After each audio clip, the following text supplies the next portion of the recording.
Samajwadi party हर संस्था का सम्मान करती है। ये पहली बार नहीं है जो सीबीआई बुला रही है।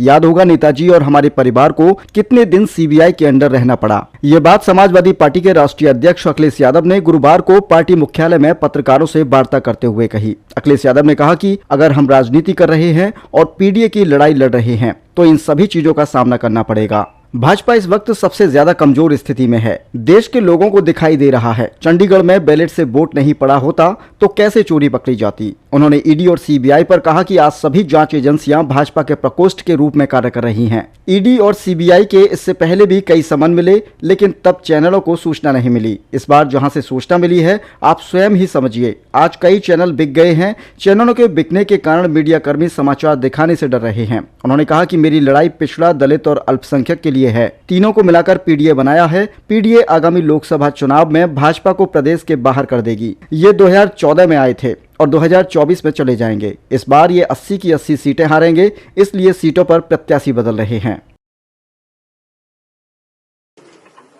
समाजवादी पार्टी हर संस्था का सहयोग करती है और कोई पहली बार नहीं हुआ है या पहली बार सीबीआई नहीं बुला रही है।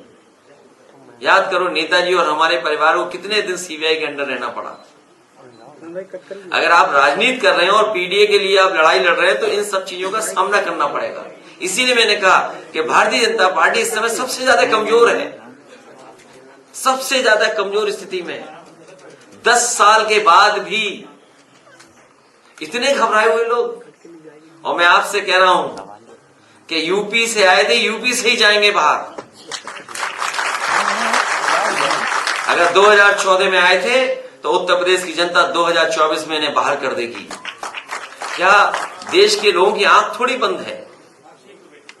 क्या देश के लोगों को नहीं दिखाई दे रहा कि आप चंडीगढ़ के चुनाव को जीतने के लिए बैलेट पेपर पे क्या वोट डलवाए आपने?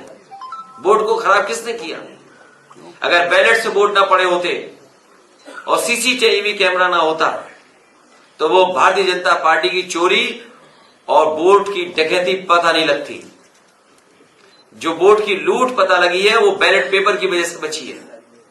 क्या देश की जनता नहीं देख रही है कि हिमाचल में एक मुख्यमंत्री को एफआईआर लिखानी पड़ रही है?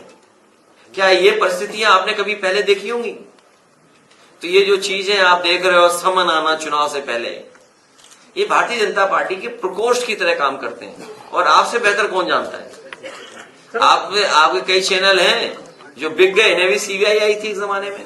संकल्प लिया है कि पीडीए परिवार को बढ़ाने का काम हम लोग लगातार बूथ स्तर पर करेंगे। जिस तरीके से भारतीय जनता पार्टी संविधान और लोकतंत्र की धज्जियां उड़ा रही है, जिस तरीके से कभी मंथन हुआ था, समुद्र मंथन, उसी तरीके से 2024 में संविधान मंथन होने जा रहा है। लड़ाई उनके बीच में है। एक तरफ तो वो लोग हैं, हम समाजवादी लोग, जो संविधान की रक्षा करना चाहते हैं, और दूसरा वो लोग हैं जो संविधान का भक्षक बन गए। लगातार महंगाई बढ़ी है, बेरोजगारी बढ़ी है और जीरो टॉलरेंस के नारे देने वालों का जीरो टॉलरेंस करप्शन के लिए जीरो हो गया। Zero tolerance law and order में नारा देने वालों का लॉ एंड ऑर्डर जीरो हो गया। देश में सबसे ज्यादा असुरक्षित महिलाएं, बेटियां अगर कहीं हैं तो वो उत्तर प्रदेश में, उत्तर प्रदेश की सरकार में, डबल इंजन की सरकार ने जो सपने दिखाए थे निवेश के, कि डिफेंस एक्सपो में इतना निवेश आएगा, देश के और बड़े बड़े उद्योगपतियों को बुला करके इन्वेस्टमेंट मीट की। ग्राउंड ब्रेकिंग सेरेमनी के बाद भी जमीनी हकीकत यह है कि जमीन पर इन्वेस्टमेंट नहीं उतरा है। इस सरकार को हटाने के लिए हमारी पार्टी के सभी कार्यकर्ता, जिम्मेदार नेता तैयार हैं। आने वाले चुनाव में भारतीय जनता पार्टी का सफाया